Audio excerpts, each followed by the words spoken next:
გამარჯობა, მე გახლავართ ლექსო კოკოშაშვილი, ეთერშია სპორტული სიახლეები. ჩემპიონთა ლიგის მეორე ტურში დღეს 22 საათსა და 45 წუთზე მადრიდის რეალი სტუმრად ყაზახურ კაირას დაუპირისპირდება. მადრიდელებმა პირველ ტურში საკუთარ მოედანზე სანტიაგო ბერნაბეუზე 2-1 დაამარცხეს მარსელის ოლიმპიკი და ცხრილში მეოთხე ადგილზე არიან. PSG-ში პრობლემებია. ჩემპიონთა ლიგის მეორე ტურში პარიზელები ბარსელონას დიდი დანაკლისით დაუპირისპირდებიან. ტრავმის გამო გუნდს ხვიჩა კვარაცხელია, უსმან დემბელე, ჟუაო ნევეში და ვიტინია დააკლდება. პრობლემებია ბარსელონას ბანაკშიც. კატალონიელები მნიშვნელოვან მატჩს რაფინიას გარეშე ჩაატარებენ. ტოკიოს 500-გულიან ტურნირზე ფინალური შეხვედრა შედგა. ესპანელმა ვარსკვლავმა კარლოს ალკარასმა 2 სეტში 6-4, 6-4 დაამარცხა ტეილორ ფრიცი და 22 წლის ასაკში 24 ტიტული მოიპოვა.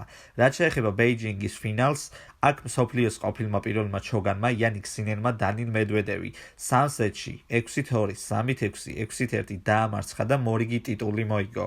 ორწლიანი პაუზის შემდეგ ძიუდოს დატატამს გელა ზაალიშვილი უბრუნდება. ქართველი ძიუდოისტი 12 ოქტომბერს მალაგას ევროპის თასზე იასპარეზებს.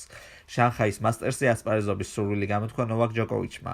24 დიდი სლემის ჩემპიონი, გასული წლის ფინალისტია და წელს ტიტულის მოპოვებას აუცილებლად შეეცდება.